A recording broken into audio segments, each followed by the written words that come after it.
Morning students. तो जो कि आपका चैप्टर बिल ऑफ एक्सचेंज या विनिमय पत्र चल रहा था, उसके ही रिगार्डिंग मैंने आज तक थ्योरी कराई थी अभी तक।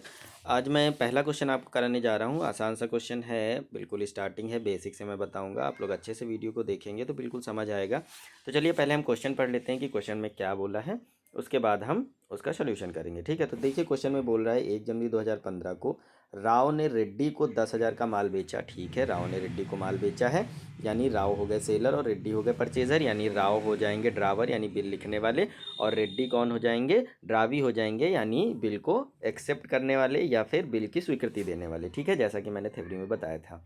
उसके बाद लिखा है आधा भुगतान तुरंत कर दिया गया और शेष आधे के लिए राव ने 30 दिनों के बाद दे रेड्डी पर एक विनिमय पत्र लिखा। इसका मतलब ये हुआ है कि अगर 10,000 का माल बेचा गया है, जिसमें से आधा आधा मतलब कितना हो जाएगा, 5,000।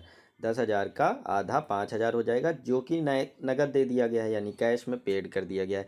तो ठीक है, बाकी जो बचा 5,000 उसके लिए 30 दिनों का एक बिल लिख दिया गया है रेड्डी पर, और रेड्डी ने इस विपत्र को स्वीकार कर लिया और राव को लौटा दिया। ठीक है, रेड्डी ने इसे स्वीकार कर लिया और राव को लौटा दिया। दे तिथि पर राव ने रेड्डी को बिल पेश किया, यानी राव ने रेड्डी से पैसे मांगे दे तिथि को 30 दिन के बाद, और उसका भुगतान मिल गया। तो दोनों लेन देनों को दोनों की पुस्तकों में यानी राव और रेड्डी की पुस्तकों में जर्नल के लेखे करने हैं। तो चलिए ठीक है, हम सबसे पहले सेलर यानी कि राव की पुस्तकों में लेखे करते हैं। जैसा कि मैंने बताया, जैसा कि ऊपर क्वेश्चन में बताया गया है कि 10,000 का माल बेचा गया है, तो ठीक है हम 10,000 की माल बेचने की एंट्री करेंगे। तो Reddy debit cash account debit to sale account. अब आप सोच रहे होंगे कि 10,000 का माल बेचा गया था तो इसमें कैश कैसे आया।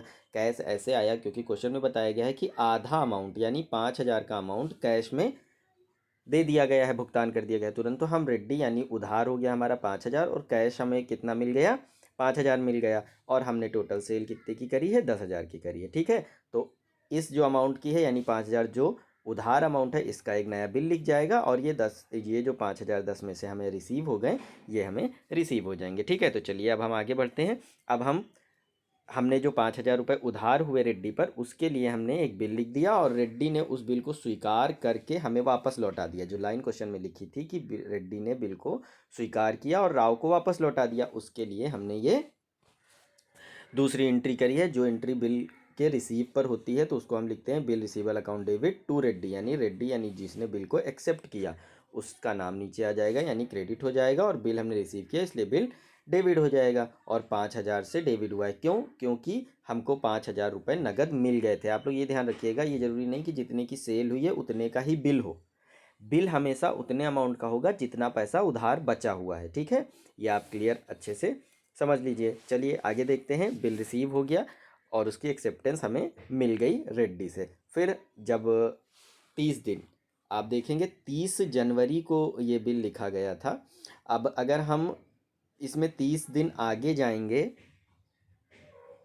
सॉरी 1 जनवरी को बिल लिखा गया था 30 दिनों का। हाँ, 1 जनवरी को बिल लिखा गया था 30 दिनों का। तो अगर हम 30 दिन आगे जाएंगे तो 31 जनवरी हो जाएगा, और इसमें 3 दिन हम जो ग्रेस पीरियड जोड़ेंगे, है ना, तो आपका 2 फरवरी आ जाएगा ग्रेस पीरियड।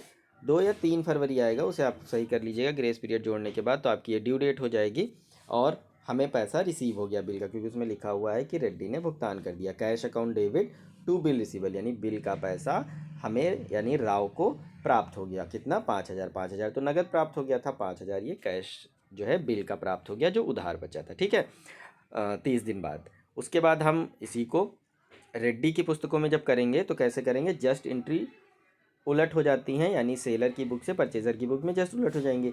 यानी उन्होंने सेल किया था तो रेड्डी ने क्या किया, परचेज़ किया 10,000 का माल, जिसमें उन्होंने 5,000 कैश दे दिए तुरंत, और बाकी 5,000 राव के लिए उधार हो गए, यानी ये राव को बाद में देंगे जो कि बिल के रूप में दिए गए। ठीक है, तो नेक्स्ट एंट्री जब हम करेंगे 1 जनवरी को, तो Rao debit to bills way bill account, यानी इन्होंने बिल की एक्सेप्टेंस राव को दी, जैसे कि वहाँ पर उन्होंने रिसीव की थी राव ने, तो रेड्डी ने यहाँ पे क्या किया है, बिल को पे किया है यानी एक्सेप्टेंस को दिया है। ठीक है, 5,000 का जो उधार बचा था उसका हमने एक्सेप्टेंस दे दी। और ड्यू डेट पर 30 दिन के बाद bill payable account debit to cash, यानी बिल का जो पेमेंट था वो हमने कैश के थ्रू 5,000 जो उधार था वो कर दिया। ठीक है, तो होपफुली समझ आ गया होगा आपको। ये क्वेश्चन बहुत इजी है, जनरल एंट्रीज इसमें 10-12 होंगी।